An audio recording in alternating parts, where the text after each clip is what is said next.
नमस्कार दोस्तों, आपका अपना चैनल हिंदी जंक्शन पर स्वागत है।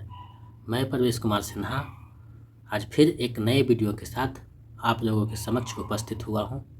तो अगर आप नए हैं तो चैनल को सब्सक्राइब कर दें और दोस्तों में शेयर न करना ना भूलें। दोस्तों, सबसे पहले तो हम आप लोगों को बहुत बहुत बधाई देना चाहते हैं, क्योंकि आप लोगों को एग्ज़ाम जो है बहुत अच्छे तरीक़ा से गया है और कमेंट के माध्यम से पता चला है कि लगभग 70 से 80% जो प्रश्न है मेरे द्वारा जो पढ़ाया गया था उसी से पूछा गया है। तो यह और दुगनी उत्साह की बात है। आज हम लोग बिहार स्टेट पेपर 2 हिंदी जो 14/9/2023 को परीक्षा हुआ था, उसी के हिंदी के सभी प्रश्नों को हम लोग देखेंगे कि कौन सा प्रश्न का आंसर क्या होगा। आज खुद मैदान कीजिएगा कि आप लोगों ने क्या बनाकर आए हैं। तो हम लोगों के पास आज का जो प्रश्न है यानी 14/9/2023 का जो प्रश्न है वो पहुंच गया है। तो हम जो है इसका हल देखते हैं कि कौन सा प्रश्न का सही जवाब कौन होना चाहिए और कौन आप लोग बना के आए हैं। तो अगर आप मेरे चैनल पे हैं तो आपको भरोसा हो गया होगा कि परीक्षा जो है रहता है, तो हाँ जो है मेरे द्वारा पढ़ाए गए जो प्रश्न हैं वहाँ से भी प्रश्न पूछे जाते हैं। और सेट जो था अभ्यास सेट मैराथन हम किए थे, उससे तो डायरेक्ट लगता है कि 10 से 15 प्रश्न पूछा गया है। प्रश्नों को देखने के बाद हमें पूरी तरह एनालिसिस करने पर पता चला है। तो चलिए आज के प्रश्नों की तरफ बढ़ते हैं। दोस्तों, आप देख पा रहे हैं बिहार स्टेट में पूछे गए प्रश्नों का हल जो 14/9/2023 को पूछा गया था, वही सभी प्रश्नों का यहाँ हल आपको बताया जाएगा और खुद मैदान कीजिएगा कितना आपका सही हुआ है। अगर इसका PDF लेना चाहते हैं तो हमारे टेलीग्राम चैनल पर जुड़ जाइए, वहाँ इसका PDF भी दे दिया जाएगा। तो इस टेलीग्राम चैनल का लिंक जो है वीडियो के डिस्क्रिप्शन में दिया हुआ है, आप वहाँ से इसका PDF ले सकते हैं। तो पहला प्रश्न था, हिंदी को सर्वप्रथम राष्ट्रभाषा के रूप में किसने मान्यता दिया। ये प्रश्न पूछा गया था आप लोगों से, हिंदी को सर्वप्रथम राष्ट्रभाषा के रूप में किसने मान्यता दिया। तो इसका आप लोग सही जवाब देकर आए होंगे। महात्मा गांधी ने सर्वप्रथम जो है राष्ट्रभाषा जो है के रूप में मान्यता दिया था। इन्होंने ही कहा था कि हिंदी ही जो एक भाषा है भारत का जो राष्ट्रभाषा बनने के अधिकारी है। लेकिन वर्तमान समय में भारत का कोई भी राष्ट्रीय भाषा नहीं है, हिंदी का राजभाषा के रूप में दर्जा प्राप्त है। तो इसका सही आंसर महात्मा गांधी हो जाएगा। चलिए नेक्स्ट प्रश्न देखते हैं। चंद्रगुप्त से प्रश्न था कि चंद्रगुप्त की नायिका कौन है, ये प्रश्न पूछा गया था। तो इसका जो सही आंसर है कर्नेलिया हो जाएगा। कर्नेलिया जो है चंद्रगुप्त की नायिका है। चलिए आगे प्रश्न देखते हैं। अलंकार के कितने प्रकार हैं, ये पूछा गया था आपसे। तो इसका जो सही जवाब हो जाएगा 3 प्रकार हैं, अर्थालंकार, शब्दालंकार और उभयालंकार। तो इसका सही आंसर 3 हो जाएगा। चलिए नेक्स्ट प्रश्न देखते हैं। चौथा प्रश्न पूछा गया था, हिंदी की प्रथम पत्रिका कौन है। हिंदी की प्रथम पत्रिका कौन है।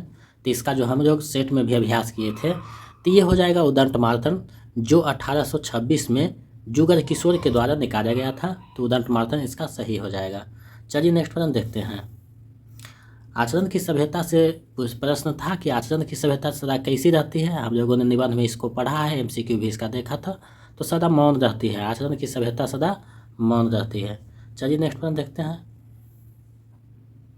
ये प्रश्न पूछा गया था, मिलन, पथिक, स्वप्न खंड काव्य के रचनाकार कौन है। ये प्रश्न पूछा गया था। तो इसका जो सही जवाब हो जाएगा रामनरेश त्रिपाठी हैं। ये तीनों जो खंड काव्य है उसके रचनाकार रामनरेश त्रिपाठी हैं। चलिए नेक्स्ट प्रश्न देखते हैं। एक गोदान से प्रश्न था, होरी की पत्नी कौन है। होरी की पत्नी कौन थी।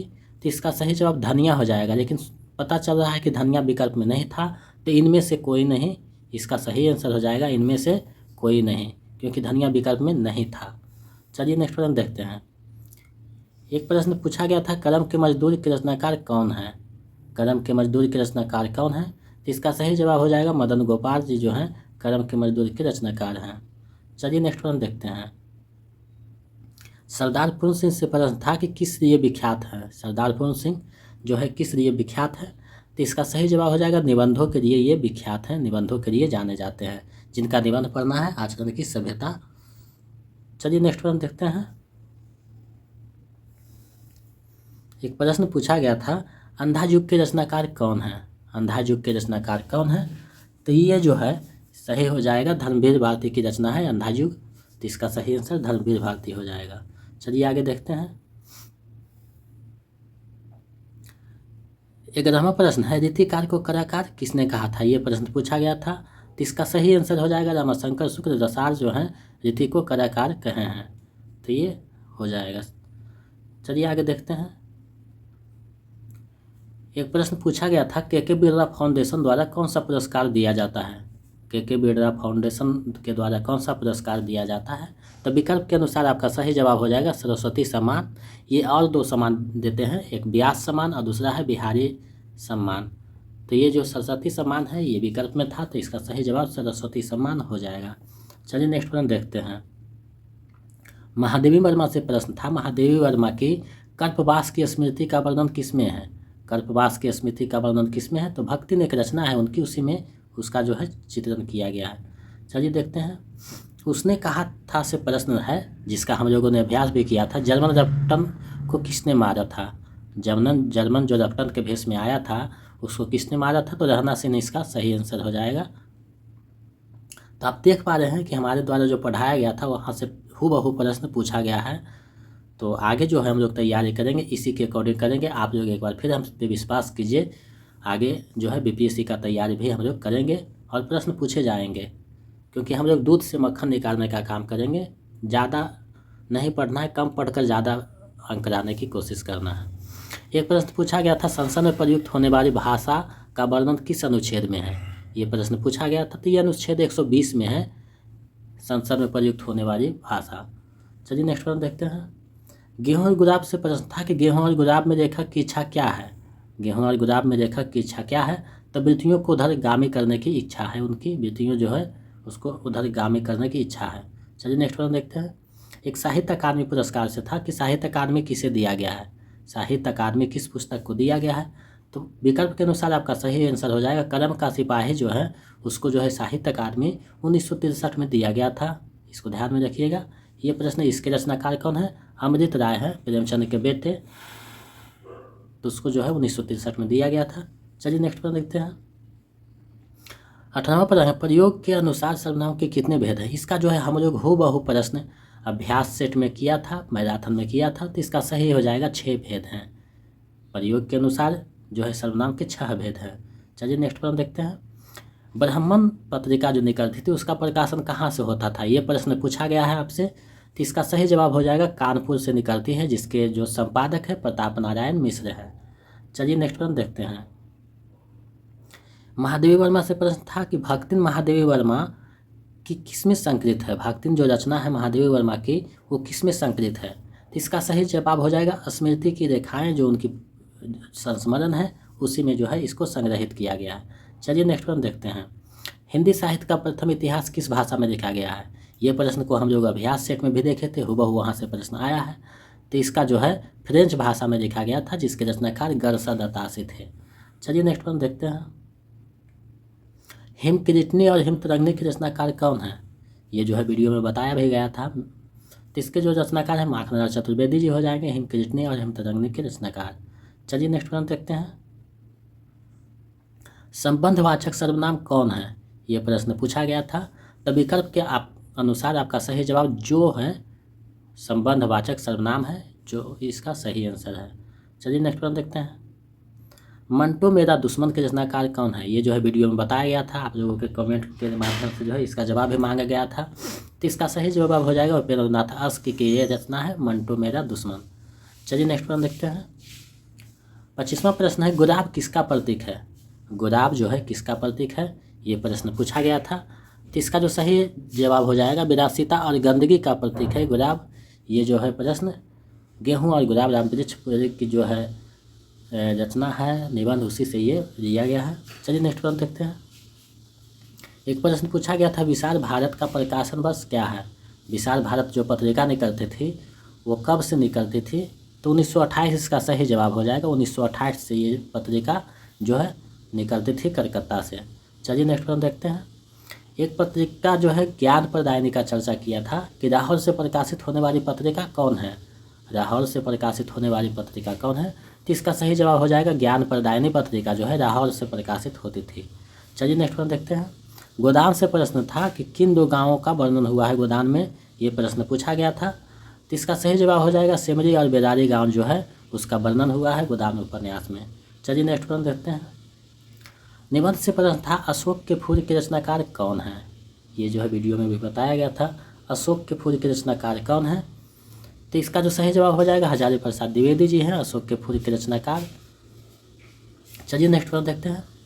कमेंट से पता चल रहा है कि लगभग 70 से 80% जो प्रश्न है हमारे द्वारा जो पढ़ाया गया है उसी नोट्स से पूछा गया है, उसी से बाहर कोई भी प्रश्न नहीं है। तो आप लोग अगर मेरे जो नोट्स है वीडियो है उसको अच्छे से देखे होंगे तो आप लोग जो है 70 से 80 क्वेश्चन सही करके आए होंगे। तीसरा प्रश्न है खड़ी बोली का प्रथम महाकाव्य कौन है। ये प्रश्न पूछा गया था जिसका अभ्यास सेट में भी हम लोग ने अभ्यास किया था। तो ये प्रिय प्रवास हो जाएगा। प्रिय प्रवास जो रचना है वो खड़ी बोली का प्रथम महाकाव्य है। चलिए नेक्स्ट प्रश्न देखते हैं। एक जो है कहानी का प्लॉट से भगजोगनी किस कहानी का पात्र है, ये प्रश्न पूछा गया था। तो ये कहानी का प्लॉट जो है शिवपूजन सहाय का उसी की ये पात्र है। चलिए नेक्स्ट प्रश्न देखते हैं। खड़गविलास प्रदेश किस शहर में है, ये प्रश्न पूछा गया था। खड़गविलास प्रदेश किस शहर में है, तो ये पटना में हो जाएगा। पटना में खड़गविलास प्रदेश है। चलिए नेक्स्ट प्रश्न देखते हैं। अगला प्रश्न है प्रत्ययों से बने शब्दों के भेद कितने हैं। ये प्रश्न पूछा गया था व्याकरण से। प्रत्ययों से बने शब्दों के भेद कितने हैं, तो 2 भेद होते हैं। इसका सही जवाब हो जाएगा 2 भेद होते हैं।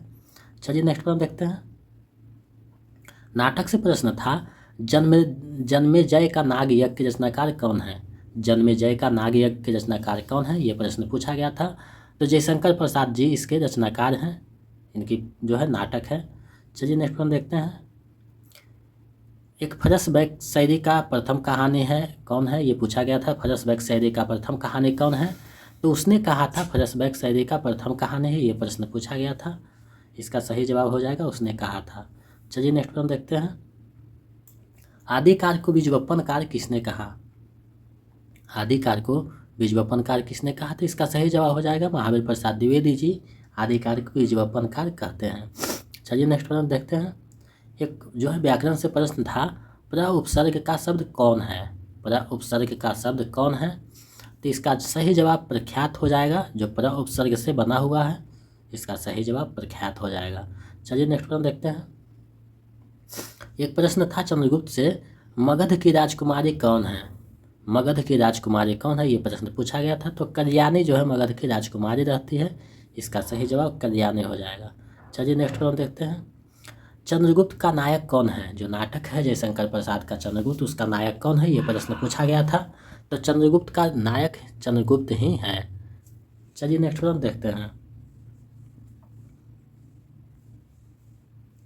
भक्ति काल से प्रश्न था संतन को कहाँ सिकरी सो काम आवत जात पनहिया टूटयो बिसरे गयो हरि नाम। तो ये प्रश्न पूछा गया था संतन को कहाँ सिकरी सो काम किसकी पंक्ति है, तो ये कुंभन दास की पंक्ति है। ये कुंभन दास की पंक्ति है। जब अकबर द्वारा सिकरी में उन्हें बुलाया जाता है राज कवि के रूप में, तो वहाँ जाने से इनकार करते हैं और कहते हैं संतन को कहाँ सिकरी सो काम, यानी संत को सिकरी से क्या काम है। चलिए नेक्स्ट प्रश्न देखते हैं। ये जो है पूछा गया था प्रश्न चरणदास चोर किसकी नाट्य कृति है। चरणदास चोर किसकी नाट्य कृति है, तो इसका रचनाकार हो जाएगा हबीब तनवर्दी जो इसके रचनाकार हैं। चलिए नेक्स्ट प्रश्न देखते हैं। हिंदी साहित्य से का जो है आधा इतिहास के रचनाकार कौन है।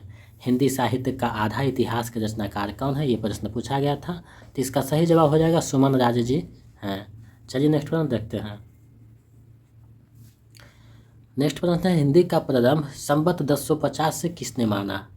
हिंदी का प्रारंभ संवत 1050 से किसने माना, तो इसका जो सही जवाब हो जाएगा रामचंद्र शुक्ल जी मानते हैं हिंदी साहित्य का प्रारंभ 1050 संवत से। चलिए नेक्स्ट प्रश्न देखते हैं। चंद्रगुप्त किस प्रकार का नाटक है, ये प्रश्न पूछा गया था। चंद्रगुप्त किस प्रकार का नाटक है, तो ये ऐतिहासिक नाटक है। इसका सही जवाब हो जाएगा ऐतिहासिक नाटक। चलिए आगे बढ़ते हैं नेक्स्ट प्रश्न की ओर। अलंकार से प्रश्न था अर्थालंकार कौन है। 4 विकल्प आपके पास दिया गया था। तो इसका सही जवाब जो है रूपक अलंकार हो जाएगा। ये अर्थालंकार है। बाकी जो 3 थे वो जो शब्द अलंकार के भेद थे, तो इसका सही जवाब रूपक हो जाएगा। चलिए नेक्स्ट प्रश्न देखते हैं। एक प्रश्न था राजभाषा अधिनियम कब बना। राजभाषा अधिनियम कब बना, तो 1963 में राजभाषा अधिनियम बनता है। इसका सही जवाब 1963 हो जाएगा। चलिए नेक्स्ट प्रश्न देखते हैं। राष्ट्रीय महत्व का सम्मेलन कौन है, ये विश्व जो हिंदी सम्मेलन हुआ था उसी से जुड़ा हुआ ये प्रश्न था। राष्ट्रीय महत्व का सम्मेलन कौन है? तो साहित्य सम्मेलन जो नागपुर में हुआ था, प्रथम है विश्व हिंदी सम्मेलन, तो उसी से संबंध था, तो साहित्य सम्मेलन नागपुर इसका सही आंसर हो जाएगा। चलिए नेक्स्ट प्रश्न देखते हैं। कानों में कंगना कहानी का प्रकाशन वर्ष क्या है? ये प्रश्न पूछा गया था। कानों में कंगना कहानी का प्रकाशन वर्ष क्या है? तो इसका जवाब सही हो जाएगा 1913 ईस्वी में कानों में कंगना कहानी का प्रकाशन हुआ था। चलिए नेक्स्ट प्रश्न देखते हैं। अलंकार संप्रदाय के प्रवर्तक कौन है? यह बिहार सेट में भी हम लोग किए थे, वहाँ से डायरेक्ट प्रश्न है, तो इसका हो जाएगा सही जवाब आचार्य भामह जो है अलंकार संप्रदाय के प्रवर्तक हैं। चलिए नेक्स्ट प्रश्न देखते हैं। मैदा आंचल में तहसीलदार के पद पे कौन है? मैदा आंचल में तहसीलदार के पद पे कौन है? ये प्रश्न पूछा गया था, तो इसका सही जवाब हो जाएगा विश्वनाथ प्रसाद जो कमरी के पिता हैं, वो तहसीलदार के पद पे रहते हैं। चलिए नेक्स्ट प्रश्न देखते हैं। अगला प्रश्न है पूर्ण सिंह की रचना कौन है? ये प्रश्न आपसे पूछा गया था, अभ्यास सेट में भी हम लोग इसको किए थे, तो इसका जो सही हो जाएगा आचरण की सभ्यता जो है पूर्ण सिंह की रचना है। चलिए नेक्स्ट प्रश्न देखते हैं। आषाढ़ का एक दिन किस विधा की रचना है? ये पूछा गया था, बहुत आसान प्रश्न था, तो ये नाटक विधा की रचना है, ये नाटक है, मोहन राकेश की नाटक है, जिसका प्रकाशन 1958 में हुई थी। चलिए नेक्स्ट प्रश्न देखते हैं। गुजरी काकी और मुंदरी किस कहानी के पात्र हैं? गुजरी काकी और मुंदरी जो हैं किस कहानी के पात्र हैं? तो पंचराइट कहानी के पात्र हैं ये दोनों। चलिए नेक्स्ट प्रश्न देखते हैं। सुमिंद्रानंदन पंत को किस पुस्तक के लिए ज्ञानपीठ पुरस्कार मिला था? ये प्रश्न पूछा गया था। सुमिंद्रानंदन पंत को किस पुस्तक के लिए ज्ञानपीठ पुरस्कार मिला? तो चिदम्बरा पुस्तक के लिए 1968 में उन्हें जो है ज्ञानपीठ पुरस्कार मिलता है, तो चिदम्बरा इसका सही आंसर हो जाएगा। चलिए नेक्स्ट प्रश्न देखते हैं। एक प्रश्न था महादेवी वर्मा को किस पुस्तक के लिए ज्ञानपीठ पुरस्कार दिया गया? तो इसका जो सही जवाब हो जाएगा यामा पुस्तक के लिए जो दिया गया था 1982 ईस्वी में, तो इसका सही जवाब हो जाएगा यामा। चलिए नेक्स्ट प्रश्न देखते हैं। रीतिकार को अलंकृत काल किसने कहा है? ये प्रश्न पूछा गया था। रीतिकार को अलंकृत काल किसने कहा है? तो इसका जो सही जवाब हो जाएगा मिश्र बंधु हो जाएगा। मिश्र बंधु ने रीतिकार को जो है अलंकृत काल कहा है। चलिए नेक्स्ट प्रश्न देखते हैं। किस रस को रसराज कहा गया है? ये प्रश्न जो है पूछा गया था, इसका हम लोग अभ्यास सेट में भी अभ्यास किए थे, हूबहू वहाँ से प्रश्न पूछ दिया गया है, तो इसका सही जवाब हो जाएगा श्रृंगार रस जो है रसराज कहा जाता है श्रृंगार रस को। चलिए नेक्स्ट प्रश्न देखते हैं। उत्तर प्रदेश से प्रश्न था कि उत्तर प्रदेश द्वारा दी जाने वाली पुरस्कार कौन है? पुरस्कार और रचना से जो संबंधित प्रश्न है ये पूछा गया था। उत्तर प्रदेश सरकार द्वारा दी जाने वाली पुरस्कार कौन है? तो इसका सही जवाब हो जाएगा भारत भारती पुरस्कार जो है उत्तर प्रदेश सरकार द्वारा दिया जाता है। चलिए नेक्स्ट प्रश्न देखते हैं। महावीर प्रसाद जो द्विवेदी हैं सरस्वती के संपादक कब बने? महावीर प्रसाद द्विवेदी सरस्वती पत्रिका के संपादक कब बने? तो 1903 इसका सही आंसर हो जाएगा। 1903 से जो है सरस्वती पत्रिका के संपादक बनते हैं और 20 तक रहते हैं, 1903 से 20 तक रहते हैं। चलिए नेक्स्ट वन देखते हैं। रंगों की दुनिया सुगंधों की दुनिया किसे कहा गया है? रंगों की दुनिया सुगंधों की दुनिया किसे कहा गया है? तो इसका सही जवाब हो जाएगा गुलाब को जो है कहा गया है रंगों की दुनिया सुगंधों की दुनिया। गेहूं और गुलाब में इसका चर्चा किया गया है। चलिए नेक्स्ट वन देखते हैं। व्याकरण से प्रश्न था स्वर संधि के कितने भेद हैं? स्वर संधि के कितने भेद हैं ये प्रश्न पूछा गया था। तो इसका जो सही जवाब हो जाएगा 5 भेद हैं। स्वर संधि के 5 भेद हैं। चलिए नेक्स्ट वन देखते हैं। क क्षेत्र में कौन आता है? ये प्रश्न जो है राष्ट्रभाषा राजभाषा के वीडियो में हम पढ़ाए हैं। तो इसका जो सही जवाब हो जाएगा बिहार। क क्षेत्र में कौन आता है? तो बिहार जो है क क्षेत्र में आता है। चलिए नेक्स्ट प्रश्न देखते हैं। कहानी का पलट कौन सी विधा है? ये प्रश्न पूछा गया था। कहानी का पलट जो है वो हिंदी की कौन सी विधा है? तो ये कहानी है। कहानी का पलट एक कहानी है। चलिए नेक्स्ट प्रश्न देखते हैं। उत्तर मध्यकाल को रीतिकार किसने कहा है? उत्तर मध्यकाल को रीतिकार किसने कहा है? तो इसका सही जवाब हो जाएगा रामचंद्र शुक्ल ने कहा है। चलिए नेक्स्ट वन देखते हैं। आचरण की सभ्यता के अनुसार किसकी भाषा शब्द रहित है? आचरण की सभ्यता के अनुसार किसकी भाषा जो है शब्द रहित है? तो प्रेम की भाषा जो है शब्द रहित रहती है। इसका सही जवाब हो जाएगा प्रेम। चलिए नेक्स्ट वन देखते हैं। एक प्रश्न था हिंदी किस राज्य की राजभाषा नहीं है? आपके पास 4 विकल्प दिए गए थे, जिसमें बिहार, छत्तीसगढ़, उत्तराखंड था। तो इसका जो सही जवाब हो जाएगा, जम्मू कश्मीर की भाषा हिंदी नहीं है, वहाँ की राजभाषा जो है उर्दू थी। चलिए नेक्स्ट वन देखते हैं। भक्ति काल से प्रश्न था, सूरदास की भाषा क्या है? सूरदास की भाषा क्या है? तो इसका सही जवाब हो जाएगा ब्रज भाषा है सूरदास की। इसका सही जवाब ब्रज भाषा हो जाएगा। चलिए नेक्स्ट वन देखते हैं। आदिकाल को चारणकार किसने कहा है?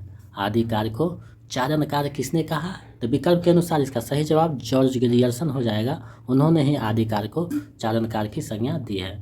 चलिए नेक्स्ट वन देखते हैं। महाभारत पर आधारित नाटक कौन है? ये प्रश्न पूछा गया था। महाभारत जो है उस पर आधारित नाटक कौन है? तो धर्मवीर भारती की जो अंधायुग नाटक है महाभारत पे आधारित है। इसका सही जवाब हो जाएगा अंधायुग नाटक। चलिए नेक्स्ट वन देखते हैं। अंधेर नगरी के रचयिता कौन है? अंधेर नगरी एक नाटक है, प्रसिद्ध नाटक है। तो इसके रचनाकार कौन है? तो इसका सही जवाब हो जाएगा भारतेंदु हरिश्चंद्र जी हैं अंधेर नगरी के रचनाकार। चलिए देखते हैं आगे। याद हो कि ना याद हो के रचनाकार कौन है? याद हो कि ना याद हो के रचनाकार कौन है? तो इसका जो सही जवाब हो जाएगा काशीनाथ सिंह जी हैं इसके रचनाकार। चलिए आगे देखते हैं। कर्नेरिया किसकी पुत्री है? चंद्रगुप्त नाटक में कर्नेरिया जो है किसकी पुत्री रहती है? तो सेल्यूकस की पुत्री जो है कर्नेरिया रहती है। इसका सही जवाब सेल्यूकस हो जाएगा। चलिए नेक्स्ट वन देखते हैं। प्रेमचंद के जीवन पर शिवरानी देवी कृत कौन सी रचना है? प्रेमचंद के जीवन पे शिवरानी देवी कृत कौन सी रचना है? तो प्रेमचंद घर में उनकी एक पुस्तक है जो प्रेमचंद का जीवनी है, उसकी रचनाकार शिवरानी देवी है। आपको पता होना चाहिए कि शिवरानी देवी जो है प्रेमचंद की पत्नी थी। उन्होंने ही प्रेमचंद घर में पुस्तक लिखी है जो प्रेमचंद की जीवनी है। चलिए नेक्स्ट प्रश्न देखते हैं। 74वां प्रश्न है। चंद्रवरदाई के किस पुत्र ने पृथ्वीराज रासो को पूरा किया? चंद्रवरदाई के किस पुत्र ने पृथ्वीराज रास को जो है पूरा किया था? तो इसका सही जवाब हो जाएगा जरहन उसके पुत्र थे जिन्होंने पृथ्वीराज रासो को पूरा किया था, ऐसा माना जाता है। चलिए देखते हैं। माटी हो गई सोना के रचनाकार कौन है? इसको जो है संस्मरण में हम लोगों ने देखा था, जीवनी में देखा था। तो इसका जो सही हो जाएगा कन्हैया लाल मिश्र प्रभाकर जी हो जाएंगे, माटी हो गई सोना के रचनाकार। चलिए नेक्स्ट वन देखते हैं। एक प्रश्न पूछा गया था, आषाढ़ के एक दिन पर बनी फिल्म के निर्देशक कौन है? आषाढ़ के एक दिन पर बनी फिल्म का निर्देशक कौन है? तो इसका जो सही आंसर हो जाएगा मणि कौर जी हो जाएंगे। मणि कौर जो है आषाढ़ के एक दिन पर बनी फिल्म के निर्देशक हैं। चलिए नेक्स्ट वन देखते हैं। संदेश राशक कितने प्रकर्म में है? संदेश राशक जो है कितने प्रकर्म में बांटे गए हैं, ये प्रश्न पूछा गया था। तो इसका सही जवाब हो जाएगा 3 प्रकर्म में बांटे गए हैं, 3 प्रकर्म हैं। चलिए नेक्स्ट वन देखते हैं। 78वां प्रश्न है। प्रकृति का मानवीकरण किस काल में हुआ? प्रकृति का जो है मानवीकरण किस काल में हुआ? तो इसका जो सही जवाब हो जाएगा छायावाद हो जाएगा। छायावाद में जो है प्रकृति को मानव के रूप में प्रस्तुत किया गया है। चलिए नेक्स्ट वन देखते हैं। एक प्रश्न था, पद्मावती के पिता कौन हैं? ये प्रश्न पूछा गया था, पद्मावती के पिता कौन हैं? तो इसका जो सही जवाब हो जाएगा गंधर्व सेन जी जो हैं पद्मावती के पिता हैं। आप देख रहे हैं कि जो हम लोग जो द्वारा जो पढ़ा गया है उसी से हूबहू प्रश्न पूछ दिया गया है। तो आप लोग देख सकते हैं कि कितना अच्छा प्रश्न था और किस तरीक़ा से जो है इतनी कम दिनों में आप लोगों ने कितना अच्छा करके आए हैं। तो आप लोग जो है बहुत अच्छे एग्ज़ाम दिए हैं, पता चल रहा है प्रश्नों से। पंचराइट को कौन जलाता है? ये पंचराइट कहानी से दिया गया है। तो इसका सही जवाब हो जाएगा गोधन जो है पंचराइट को जलाता है। जो कुर्मी टोली या कोयली टोली में जो रामनवमी को पंचराइट आता है, तो जब किसी से नहीं जलता है तो पंचराइट को गोधन जलाता है। चलिए नेक्स्ट प्रश्न देखते हैं। एक प्रश्न पूछा गया था, किसे ज्ञानपीठ पुरस्कार प्राप्त हुआ? किसे जो है ज्ञानपीठ पुरस्कार प्राप्त हुआ? तो विकल्प के अनुसार जो है सही जवाब हो जाएगा केदारनाथ सिंह को जो है ज्ञानपीठ पुरस्कार प्राप्त हुआ था। बाकी तीनों जो है नहीं ज्ञानपीठ प्राप्त पाए थे। एक प्रश्न पूछा गया था, छायावाद के संबंध में स्थूल के प्रति सूक्ष्म का विद्रोह किसने कहा था? स्थूल के प्रति सूक्ष्म का विद्रोह छायावाद को किसने कहा था? तो डॉक्टर नगेंद्र जी जो है स्थूल के प्रति सूक्ष्म का विद्रोह छायावाद को कहते हैं। ये टेलीग्राम चैनल पे लगता है कि पिछले दिन ही वीडियो डाला गया था एग्ज़ाम से पहले सुबह में। तो इसका सही जवाब हो जाएगा। चलिए नेक्स्ट प्रश्न देखते हैं। एक प्रश्न था, राजभाषा अधिनियम कब पारित हुआ? राजभाषा अधिनियम कब पारित हुआ? तो इसका जो सही जवाब हो जाएगा 1976 में जो है राजभाषा अधिनियम पारित हुआ। चलिए नेक्स्ट प्रश्न देखते हैं। गोदान से प्रश्न था, घुमाकर रिव इन रिलेशनशिप किस पात्र में दिखाया गया है? रिव इन रिलेशनशिप जो है किस पात्र में दिखाया गया है? तो इसका जो सही जवाब हो जाएगा मेहता और मारुति के बीच जो है लिव इन रिलेशनशिप का जो है दिखाया गया है। चलिए नेक्स्ट प्रश्न देखते हैं। आचार्य रामचंद्र शुक्ल ने आदिकाल का नामकरण कितने पुस्तकों के आधार पर किया है? आचार्य शुक्ल ने आदिकाल का नामकरण कितने पुस्तकों के आधार पर किया है? तो इसका सही जवाब हो जाएगा 12 पुस्तकों के आधार पर जो है उसका नामकरण किए हैं। इसका सही जवाब हो जाएगा 12। चलिए आगे बढ़ते हैं। एक प्रश्न था, मैंने उसको कविता किस पुस्तक में संग्रहित है? मैंने उसको कविता किस पुस्तक में संग्रहित है? तो ये हम लोग जब कविता पढ़े थे उसके नोट्स में भी चर्चा किया था कि फूल नहीं रंग बोलते हैं कविता में जो है मैंने उसको कविता संग्रहित किया गया है। फूल नहीं रंग बोलते हैं कविता संग्रह में संग्रहित है। चलिए नेक्स्ट प्रश्न देखते हैं। कब फूटी गिरी के अंतर से किस अंचल से उतरा नीचे? ये पंक्ति जो है जीवन के झरना से पूछा गया था, किसकी पंक्ति है? तो इसका जो सही जवाब हो जाएगा आरसी प्रसाद सिंह जी हो जाएगा। जीवन के झरना से ये पंक्ति उठाया गया था। चलिए नेक्स्ट प्रश्न देखते हैं। प्रणय छोड़कर प्राण धरे क्या, जरे नहीं तो मरा करे क्या? प्राण छोड़कर प्रणय छोड़कर प्राण धरे क्या, जरे नहीं तो मरा करे क्या? किसकी पंक्ति है? तो इसका सही जवाब हो जाएगा मैथिली शरण गुप्त की है, जो जिसमें उर्वशी और लक्ष्मण का जो है वेदना दर्शाया है, उसी से ये जो है प्रश्न पूछा गया था। चलिए नेक्स्ट प्रश्न देखते हैं। तन चितूर मन राजा किन्हा किस पुस्तक से दिया गया है? ये पंक्ति पूछा गया था, तन चितूर मन राजा किन्हा।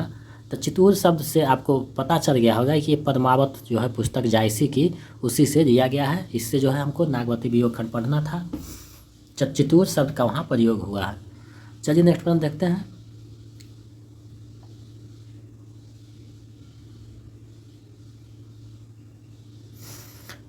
91वां प्रश्न है, इसमें फूल भी है, सूर भी है, धूल भी है, गुलाब भी है, कीचड़ भी है, चंदन भी, सुंदरता भी है, कुरूपता भी है, मैं किसी से दामन बचाकर निकल नहीं पाया, किस पुस्तक में वर्णित है? तो इसका हम लोग जो है अभ्यास सेट में भी प्रैक्टिस किए थे, हुबहू वहाँ से प्रश्न पूछे गए हैं। तो इसका जो है मेरा आचार्य जो रचना है फणीश्वरनाथ रेणु की, उसकी भूमिका में ये बात का चित्रण किया गया है, तो वहाँ से ये प्रश्न पूछा गया था। आगे हम लोग बढ़ते हैं। संसार भर की नीति और शिक्षा का अर्थ मैंने यही समझा है कि आत्मसम्मान के लिए मर मिटना है, दिव्य जीवन है, किसका कथन है? ये चंद्रगुप्त नाटक से दिया गया था। चंद्रगुप्त नाटक में ये प्रश्न पूछा भी गया था, हम लोगों ने देखा था वहाँ। तो ये चंद्रगुप्त का कथन है, वो ये इस बात का जो है कहता है। चलिए नेक्स्ट प्रश्न देखते हैं। ये अनजान प्रश्न जैसा था, खींचो ना कमानों को ना तलवार निकालो, जब तोप मुकाबिल हो तो अखबार निकालो, किसकी पंक्ति है? खींचो ना तलवार को कमानों को ना तलवार निकालो, जब तोप मुकाबिल हो तो अखबार निकालो, ये किसकी पंक्ति है? तो ये अकबर इलाहाबादी की पंक्ति है, वहाँ से ये प्रश्न पूछ दिया गया था। चलिए नेक्स्ट प्रश्न देखते हैं।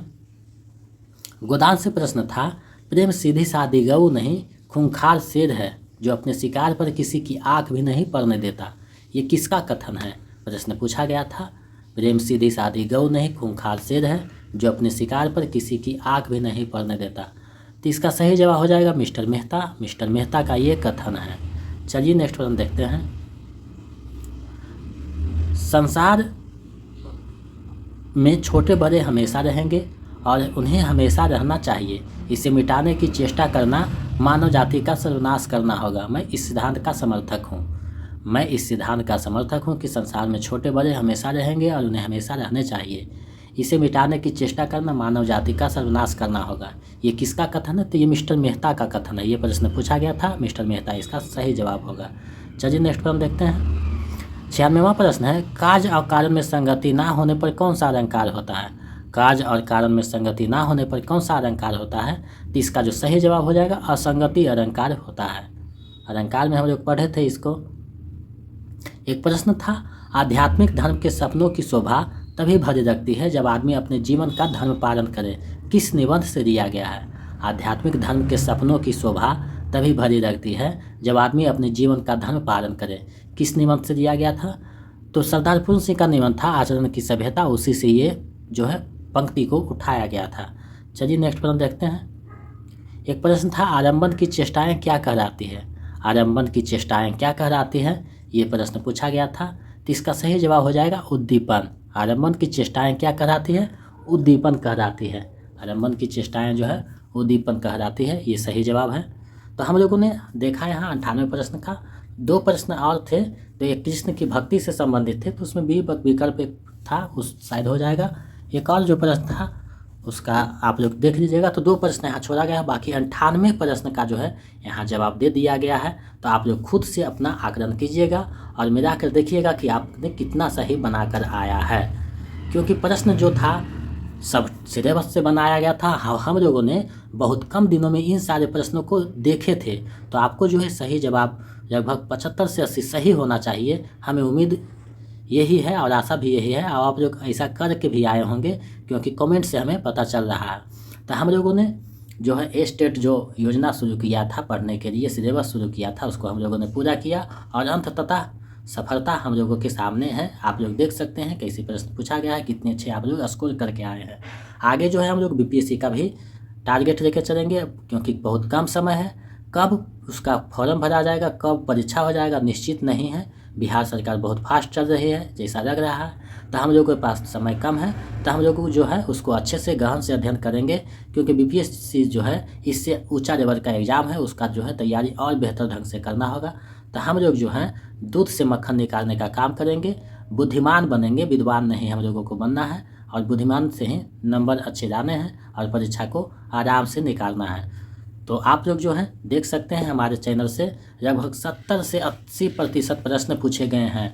ये कोई बड़ी बात है, क्योंकि इतना प्रश्न पूछा जाना बहुत मायने रखता है। ताकि आप लोगों उसको देख सकते हैं कि कितना अच्छा प्रश्न था जो सिलेबस से पूछा गया था, सारे आप लोगों के द्वारा पढ़ा गया था।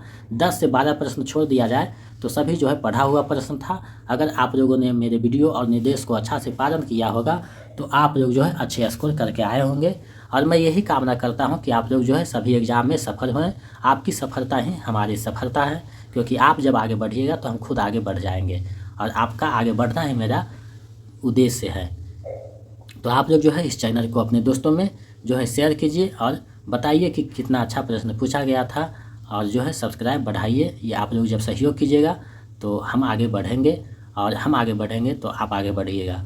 तो एक दूसरे से दोनों जुड़े हुए हैं, दोनों में अनुनाश्रय संबंध है। तो आप लोग जो है हमें सपोर्ट कीजिए, और हम लोग जो है दुगने उत्साह के साथ अब मेहनत करेंगे, क्योंकि बीपीएससी बहुत हाई लेवल का एग्ज़ाम है, तो उसका तैयारी जो है अच्छे से करना होगा। तो हम लोग जो है अभी से ही रख जाएंगे। तो आप लोग चैनल को सब्सक्राइब कर दीजिए, दोस्तों में शेयर कर दीजिए, और दोस्तों से भी सब्सक्राइब करवा कर जो है वहाँ शेयर कर दीजिए। और जो है देख सकते थे कि कितने अच्छे प्रश्न पूछे गए हैं। कमेंट्स जो है इतना आ रहा है कि जवाब देना थोड़ा सा परेशानी हो रहा है। बहुत सारे कमेंट आ रहा है कि हूबहू आपका किसी ने तो यहाँ तक कह दिया कि प्रश्न आप ही सेट कर रहे थे क्या। तो इस तरीक़ा से कमेंट आया गया है। तो आप लोग देख सकते हैं कितने अच्छे प्रश्न पूछा गया। आगे भी हम लोग तैयारी करेंगे, ऐसे ही चैनल पे बने रहें और सपोर्ट करते रहें। आपका सपोर्ट ही हमें जो है मार्गदर्शन और मोटिवेशन देता है। तो ऐसे ही चैनल पे बने रहें। बहुत बहुत धन्यवाद, आपका सहयोग अपेक्षित है। धन्यवाद।